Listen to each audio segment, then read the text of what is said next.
আজকে আমি আপনাদেরকে নিরামিষ পনির রেসিপি বানিয়ে দেখাবো। তো দেখুন, পনিরগুলো প্রথমে আমি ছোটো ছোটো টুকরো করে কেটে নিয়েছি একটা প্লেটে। এবার এর উপর দিয়ে একটু নুন আর হলুদ দিয়ে দিচ্ছি, তারপরে ভেজে নেব। আপনারা নুন হলুদ না দিয়েও ভাজতে পারেন। তো দেখুন আমি দিয়ে ভাজছি, বেশ ভালোই হবে, লাল লাল হবে। দেখুন এখানে মশলাটা নিয়ে নিয়েছি, জিরে ধনে তারাফুল গোলমরিচ গুঁড়ো আর গোটা গরম মশলা, আর আছে একটা জয়ত্রী।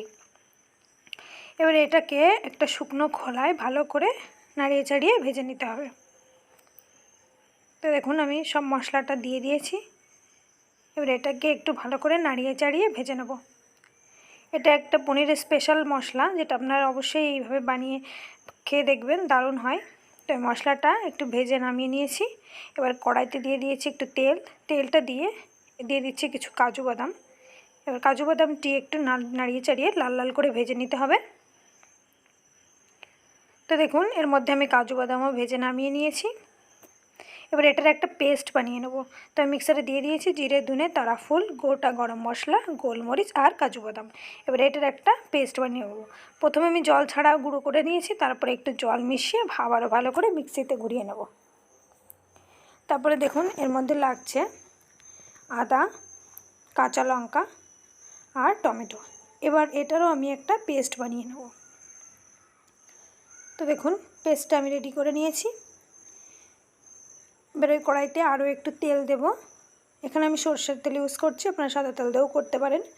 এবার পনিরটা ভালো করে একটু নাড়িয়ে চাড়িয়ে লাল লাল করে ভেজে নামিয়ে নেব। তো দেখুন আমি ভেজে নামিয়ে নিয়েছি। এবার ওই তেলের মধ্যে আমি ফোড়ন দিচ্ছি একটু মৌরি আর একটু গোটা জিরে।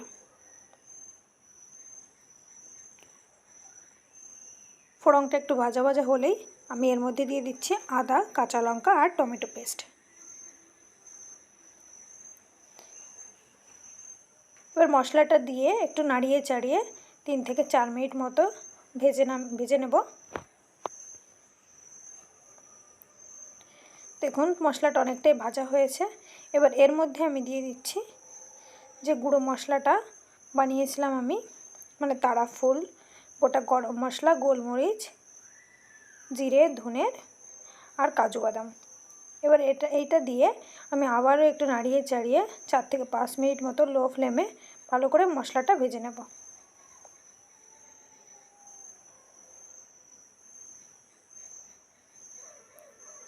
দেখুন মশলাটা অনেকটা ভাজা হয়ে গেছে, তেল বেরোতে শুরু করেছে। এবার এর মধ্যে আমি দিয়ে দিচ্ছি একটু লঙ্কার গুঁড়ো,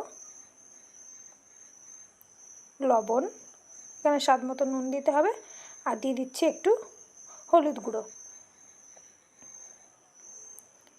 আবারও একটু নাড়িয়ে চাড়িয়ে মশলাটা ভালো করে মিক্স করে নেব।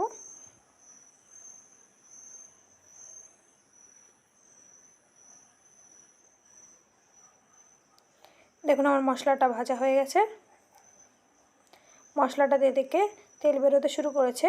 এবার এতে আমি একটু দিয়ে দেবো পরিমাণ মতো গরম জল। এখানে গ্রেভিতে খুব বেশি জলের প্রয়োজন নেই, কারণ গ্রেভিটা অনেক বেশি ঝোল ঝোল হবে না, একটু গামাখা ঝোল হবে। তো পরিমাণ মতো জল দিয়ে দিচ্ছি, এখানে আমি গরম জল ইউজ করছি।